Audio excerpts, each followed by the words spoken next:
Sistem produksi yang berdasarkan tempat budidaya. Pertama, sistem pekarangan. Sistem ini menerapkan tanaman hortikultura ditanam seluas pekarangan yang dimiliki dan dapat membuat penanaman hanya dalam jumlah sedikit, sehingga sistem ini diandalkan menjadi sumber penghasilan utama dan dikelola seminimal mungkin.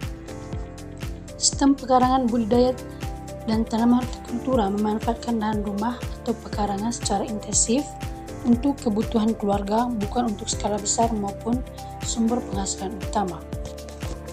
Ciri utama dalam sistem pekarangan ini yaitu pada lahan sempit maupun juga penanaman jumlah sedikit, pengelolaan yang minimal. Tujuan ini itu untuk konsumsi sendiri dan melestarikan keanekaragaman. Berikut contoh tempat budidaya dalam sistem pekarangan, di mana pot atau wadah bekas yang disusun di dinding atau rak yang bertik ini sangat cocok untuk sistem pekarangan yang sempit.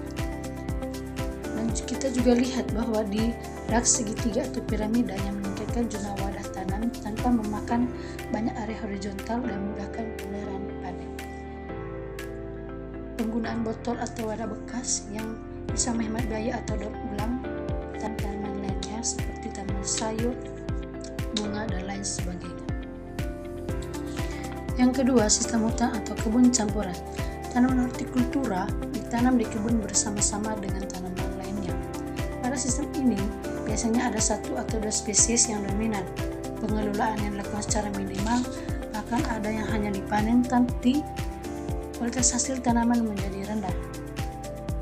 Dalam sistem ini juga biasanya terdapat satu atau dua jenis tanaman yang dominan, sementara tanaman lainnya fungsi sebagai tanaman pendukung atau pelengkap. Berikut contoh sistem hutan dan kebun campuran.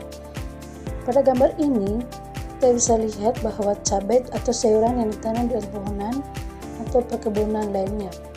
Dalam penggunaan sistem ini juga, petani lebih memanfaatkan kondisi alami lahan dan tanaman yang sudah ada. Sistem ini juga memiliki manfaat yang lahan yang secara lebih optimal dengan berbagai jenis tanaman yang bisa mengurangi risiko kegagalan panen dan menjaga kesuburan tanah dan keseimbangan sistem. Dalam sistem hutan dan kebun campuran ini juga banyak ditemukan di pedesaan atau daerah perbukitan yang dimana petani memanfaatkan lahan secara beragam untuk meningkatkan hasil dan menjaga keberlanjutan lingkungan. 3. Sistem perkebunan. Sistem perkebunan tanaman hortikultura dikelola oleh pelaku agribisnis yang membudidayakan dilakukan secara monokultur dengan skala luas dan pengelolaan yang intensif. Dalam sistem perkebunan ini juga memiliki sistem budidaya tanaman hortikultura yang dilakukan dalam skala luas yang dikelola secara profesional oleh pelaku agribisnis atau perusahaan petani. Pada sistem monokultur yaitu menanam jenis tanaman dan area yang luas agar pengelolaan secara lebih efisien. Sedangkan dalam pengelolaan tanaman, pada sistem perkebunan dilakukan secara intensif yaitu memulai dari pengelolaan lahan, penggunaan benih unggul, pemupukan, irigasi, hingga pengendalian hama atau penyakit. Seperti yang kita lihat pada gambar ini, beberapa tanaman hortikultura yang dibudidayakan dengan sistem perkebunan yaitu tanaman selada yang ditanam secara teratur dalam greenhouse dan tanaman melon yang dibudidayakan dengan sistem ajir dengan mulsa plastik untuk meningkatkan hasil dan kualitas buah yang bagus. 4. Sistem produksi intensif. Sistem ini dikembangkan untuk mengusahakan buah-buahan, sayuran, dan bunga yang berasal daerah temperate yang beriklim sedang dengan 4 musim dan melibatkan sistem produksi hidroponik.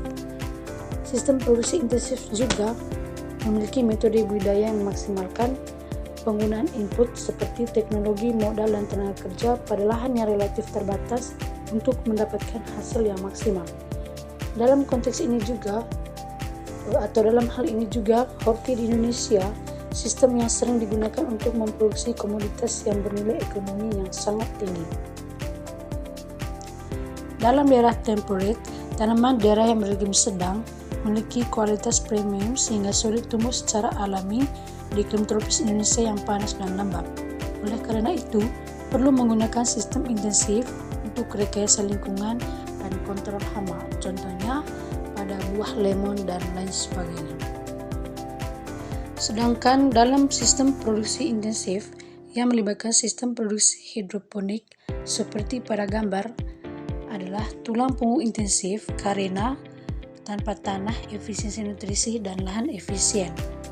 Dalam sistem produksi intensif ini juga memiliki keuntungan yaitu panen sepanjang tahun dan nilai jual yang sangat tinggi.